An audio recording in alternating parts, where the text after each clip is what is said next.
Our hearts are heavy because of this great loss that we have all suffered. Umongameli Cyril Ramaphosa uchaze uTito Mboweni njengendoda ebihloniphekile iqala lomzabalazo kwanenkokheli yokwenene ngelixa emnika imbeko kwinkonzo yomngcwabo wakhe.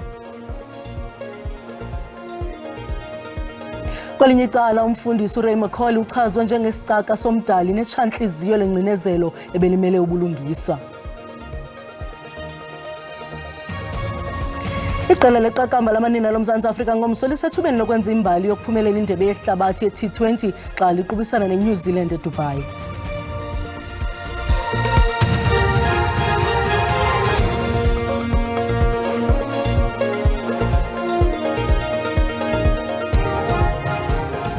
Molweni makhaya nanguvimba wangokuhlwanje. uTito Mboweni beyindoda ehloniphekileyo iqala lomzabalazo isicaka kwanenkokheli yokwenene ebithandwa ngabembeli la ngamazwi asetyenziswe ngumongameli Cyril Ramaphosa ngethuba enika imbeko kuMboweni kwinkonzo yakhe yomngcwabo yaseburhulumenteni namhlanje. uMboweni ubhubhele kwisibhedlele saseRhawutini iminyaka i-65 emva kwengulo emfutshane. Phela ongasayi kulibaleka ngegalelo lakhe kumasebe ohlukeneyo. Umphathiswa wokuqala wezemisebenzi kweli kamva owaba yirholuneli yebhanka enguvimba yokuqala emnyama. uTito Mboweni uhambe ukugqibela indlela esingise eLimpopo apho anikwe inkonzo ezukileyo nemfaneleyo ngokwemisebenzi yakhe. Here to bid farewell to one of the most illustrious sons of our motherland, South Africa. Our hearts are heavy because of this great loss that we have all suffered. But we are also here to celebrate a life well led. Ikhalipha elibenegalelo elimandla kumgaqo-siseko welizwe. uMboweni unconywe ngokufikeleleka ebantwini nakubeni wabamba izikhundla eziphezulu. He introduced legislation as we had on collective bargaining, the basic conditions of employment, labor relations, health and safety, and employment equity that have served our country well over nearly 3 decades. Liqhatyelwe izandla igalelo lakhe njengomphathiswa wezimali ngelithi walithatha elisebe ngethuba ilizwe laliphuma ebunzimeni. Through his leadership, the National Treasury steered our economic difficult path through an extremely difficult period. Nakubeni ukunduluka kukaMboweni kushiya umsantsa omkhulu, umongameli uthi kungakuhle abemibeli balandele ekhondweni lakhe. Umkhonzo ohloniphekileyo nothembekileyo kaThixo netshantliziyo langexesha lengcinezelo lalwela ubulungisa. Le indlela ezityibele ngayo izithethi kwinkonzo yakhe yomngcwabo umseki weRhema Bible Church umfundisi uRay Macaulay. Macaulay usweleke kwiveki ephelileyo emva kwemini yakhe yokuzalwa eneminyaka engama-75 yaye uza kutshiswa kwiveki ezayo umzimba wakhe. Abazili abazimasi nezalamane bahlangane kwinkonzo yaseRhema Bible Church eRhawutini nalapho bekuhlonitshwa umfundisi wayo othe wahlanzelwa liselwa oku emva kweminyaka engaphaya kwama-40 enikele ubomi bakhe kule nkonzo. Uchazwe njengobecanda amathafa ewela imilambo enyuka neminqantsa njengomkhonzi woThixo wakhe eqhutywa luthando belusoloko luphuphuma kuye luvakala kuwo wonke umntu. I met Pastor Ray Macaulay in 2002 at his house. He had a connect group for entertainers, sports stars, and everybody in the entertainment industry because he knew that it was a field that needed to be harvested. Kokuba ngumfundisi uRay walandela ikhondo le-bodybuilding uthe waxhamla iwonga lika-Mr South Africa ngo-1969 wasingisela eLondon ngo-1974 nalapho waphuma kwisihlalo sesithathu kukhuphiswano lwehlabathi jikelele lika-Mr Universe. Ngo-1979 wasabela ubizo wazijula ijacu kuthumo lokuseka ezinye zenkonzo eziqatshelwa njengezinegalelo elisemanqwanqweni kweli jikelele. Lots of people hunger for the anointing that was put on Pastor Ray's life. I couldn't figure it out, man. He'd preach a few minutes and then everybody in the church would come to the altar. People wanted and longed for that and hungered for that anointing that God put on his life, but they had no idea the cost that he paid to be faithful to that anointing. Ray was my friend.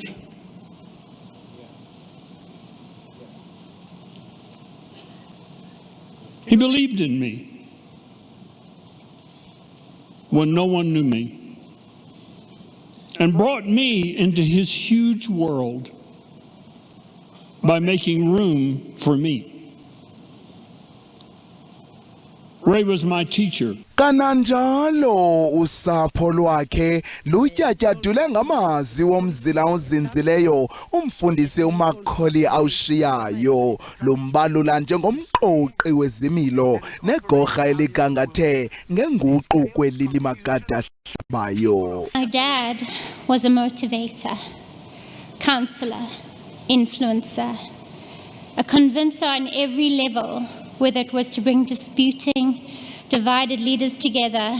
Ukanti ke umfundisi uRay noMacaulay ushiye ngasemva unkosikazi wakhe uZelda nonyana wakhe uJoshua Macaulay nosapho lwakhe ngokubanzi. Kuvakaliswe ngelithi kumakholwa ukufa kuyelele kwantshabalala kungoku nje uyothwaliswa isithaba semisebenzi yakhe emihle ekuphumleni ngoxolo.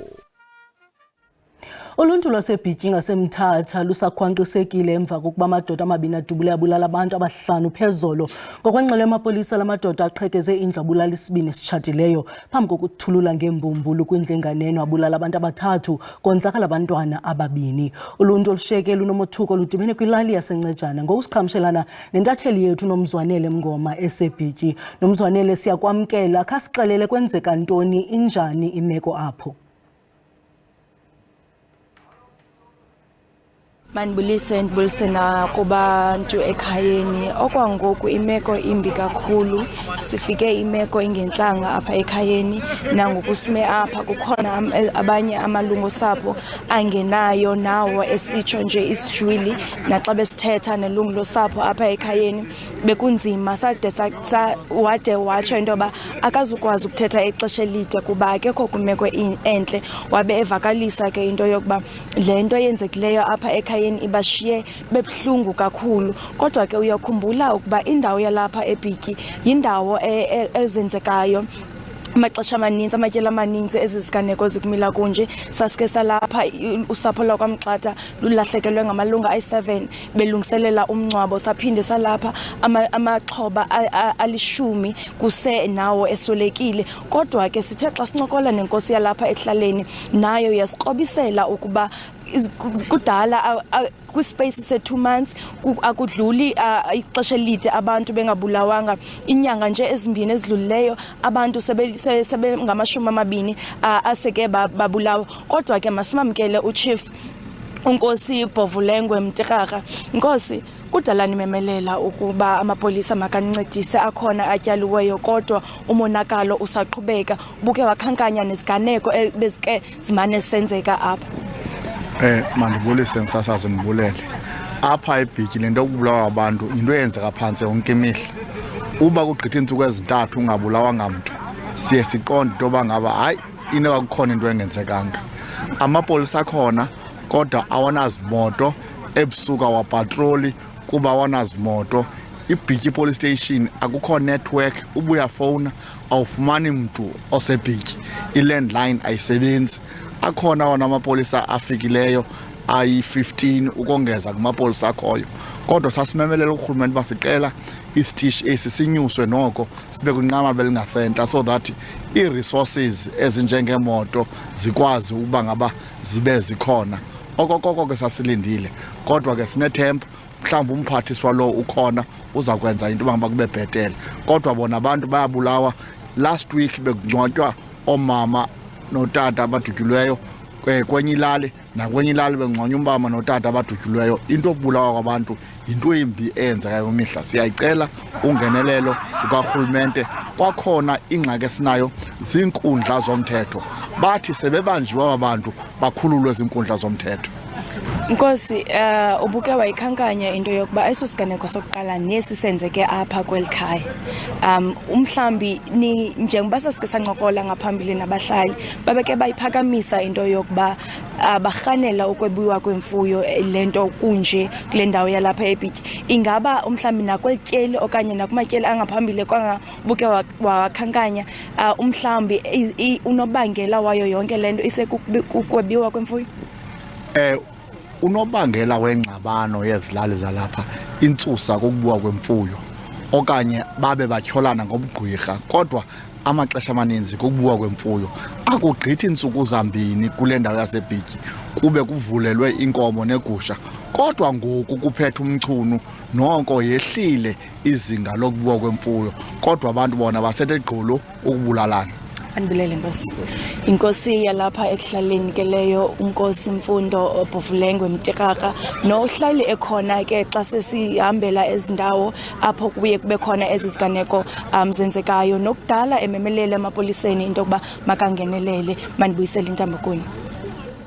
Sibambe kasibini leyo ke intatheli yelijelo uNomzwanele Mngoma. Ukanti inkulu baphathiswa yaseMpuma Koloni uMnumzana Oscar Mabuyane uthi oludutyulo lwakutshanje lushiye uluntu kweliphondo lunxunguphele nangakumbi. Siyamkela nje into yoba intando kaThixo baba abantu bephela begutyungelo ngeze bekho intando enjalo. Ulwaphulo mthetho luyasingonyamela kwaye funeka siphendule kulwaphulo mthetho njengorhulumente. So kufuneka sisebenzise nayiphi into esinayo singurhulumente ukubonakalisa ubunganga borhulumente khona ukuze ulwaphulo mthetho lusuke phakathi kwethu. iBityi iyafana nale ndawo, yaqala imeko yaseBityi njengolwaphulo mthetho lobuyo lemfuyo, yakhula kwamane kusenzeka ezi zinto samane sisenza ukungenelela ngolu hlobo nolu hlobo. Nakule ndawo sikuyo lolwabuyo lemfuyo kuthathwa amathango abantu, i-economy yabantu basezilalini abahleli nayo ithathwe nje ngabantu abanganaxesha labanye abantu. Noko kufikelo xesha ngoku nale mcimbi wokutyalwa kwe-resources ezilalini mos kunzima uzaba ne-police station enye esedolophini okanye enye kwenye ilali, zibe ilali zinkulu zithe bhazalala. Ukuphendula kwezonto yingxaki. Ndiqinisekile ngoba urhulumente funeka sizame ukuyinqanda le nto inganwenwi.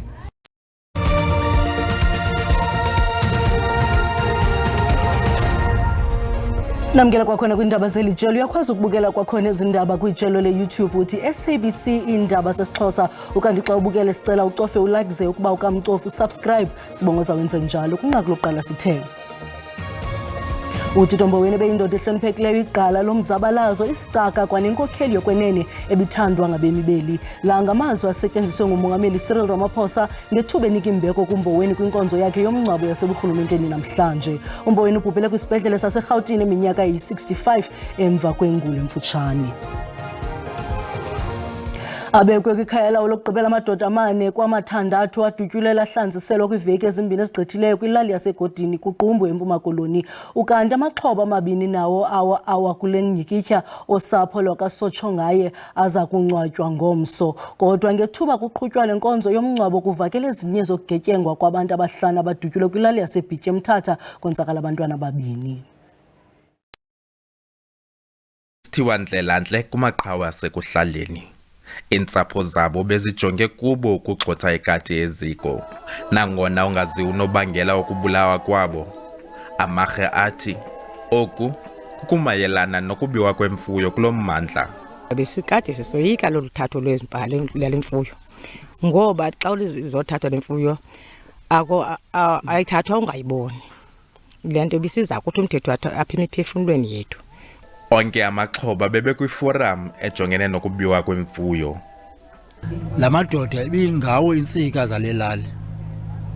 Ngamadoda lana ebexhase le lali ngezinto zonke. Ngokuyikhusela ixesha elininzi.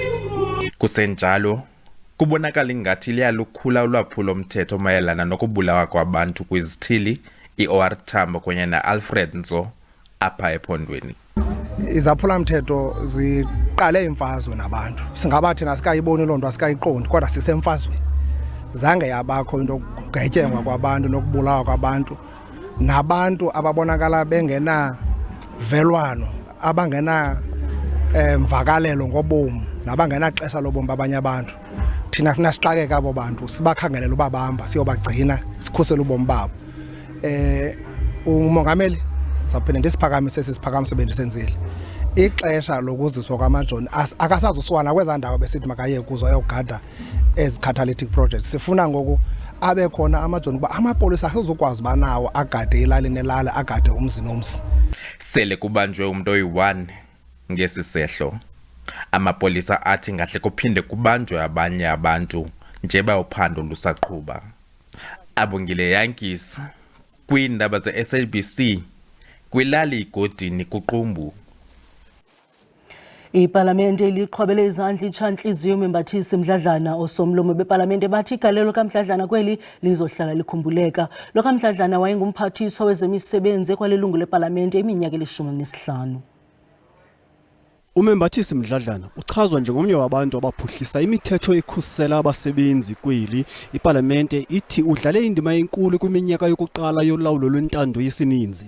His significant contribution to the drafting of the Bill of Rights are a lasting testament to his dedication to safeguarding the fundamental freedoms of South Africans. Throughout his exceptional career, he held several key positions, each marked by his leadership and unwavering resolve to serve the nation. As we mourn the passing of one of our own, this institution commits to carrying forward his legacy by continuing to build a South Africa rooted in equality, dignity and opportunity for all. Amapalamente asebenze naye athi ebezinikele kakhulu kumsebenzi wakhe. Mr. Mdladlana's legacy as a diligent and committed public servant with a deep commitment to education will be remembered for many years to come. The ACDP extends our heartfelt condolences and praise for comfort for his family, friends, and ANC colleagues during this difficult time. A stalwart of the struggle and a stalwart in national government.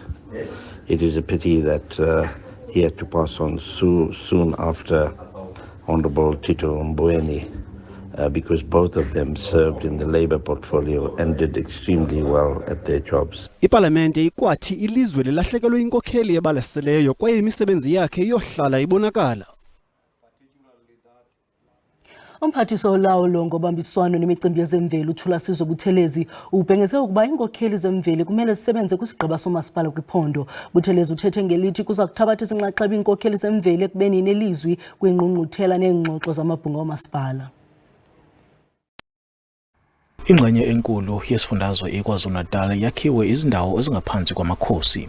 Umnyango wezokubusa ngokubambisana nezindaba zomdabu uthi yingakho ukubona kumqoka ukuthi amakhosi abe nelungelo lokuthamela imihlangano ekuthathwa kuyo izinqumo komasipala. There should be at least one inkosi which will sit on the executive committee in an ex officio status to ensure that the voice of Amakosi is carried through in the decision-making process of municipalities. The South African Local Government Association, ISALGA, ithi lesi sinqumo kufanele ngabe kade sathathwa. Municipalities are going to be assisted because whenever we discuss issues that are affecting areas of Amakosi, it will be easy now to bring service to the Amakosi's communities. Umhlaziyi wezombusazwe uSolwazi uBheki Mngomezulu uthi uyavumelana nalesinqumo kepha wethemba ukuthi zonke izinhlaka ezithintekayo zivumelene ngaso. Kulumile yini noza kwabo ukwenzela ukuthi uma ngabe esememezela ngokusemthethweni ukuthi uzokwenza lokho athi uzokwenza kube yinto abazwene ngayo njengabaholi besifundazwe. Uma ekwazile ukuyiphendula leyo mbuzo ngingomunye wabantu ongakushayela ihlombe lokho akushoyo ngoba sekuphela isikhathi eside ubukhosi bubekwe eceleni. Ubuthelezi uthi amakhosi azokwazi ukuzwakalisa imbono yawo kule mhlangano kepha awanalo igunya lokuvota uma kuzovotwa emkhandlweni. NginguSimphiwe Makhanya wezindaba ze-SABC ngiseThekwini. Kwezemidlalo ukuphumelela kweProteas ezingamanina kungakhokelela ekuphuhleni womdlalo weqakamba kubantu basetyhini okukuthethwe liqela lamanina iDolphins neziphuma kwiphondo KwaZulu-Natal. Iqela leli lamanina lizokungquzulana neqela laseNew Zealand kumdlalo wamanqamu we-ICC Women's T20 eDubai ngecawa. Eli qela litywatyushe intshatsheli ezikhusela iAustralia ngothinta abasibhozo kumdlalo wesemifinal ngolwesine odlulileyo. Amehlo azobethe njoko mabonakude njengoba kulindele ukuthi isigidi zabantu baseNingizimu Afrika leseke iqembu lekhilikithi labesifazane ama-Proteas kumdlalo wamanqamu ozobe useDubai. Leli qembu laphuma isibili kwindebe yomhlaba ka-2023 lehlulwa ngompetha iAustralia, kodwa ke kuma-semi-finals bakwazile ukuziphindiselela kwi-Australia. Ngesonto bazobhekana neNew Zealand. Iqembu lekhilikithi labesifazane KwaZulu-Natal ama-Dolphins likholelwa ukuthi ama-Proteas ngasenze ezibukwayo okwenziwa ngamabhokobhoko eParis ngonyaka owedlule. Ngiyabahalelisela kakhulu ngokuthi bafike kuma-finals. Kusijabulisile kakhulu and like kusho likhulu kuthina South Africa. Yes, bebekwenzile last year ukuthi ba-qualify for ama-finals. Ama-Dolphins athi ukunqoba kwama-Proteas kungavulela abesifazane abadlala ikhilikithi eNingizimu Afrika amathuba amaningi. Kungavuleka amathuba amaninzi kakhulu. More especially apha kuthi mabhinqa ngoba ke kuzavuleka amathuba okuba kubekho izisponsor ezininzi, kuzavuleka amathuba okuba sifumane imiholo ethe xhaxha. Abantu baseNingizimu Afrika bayanxuswa ukuba baleseke ke ithimba lekhilikithi labesifazane laseNingizimu Afrika. Ngunonjabulo Mtungwa Makamu ezindabeni ze-SABC eThekwini. Ngalondlela siuqonqothela uvimba wangokuhlwa nje sibulela ngokusibeleka inhlebe kamnandi mawethu.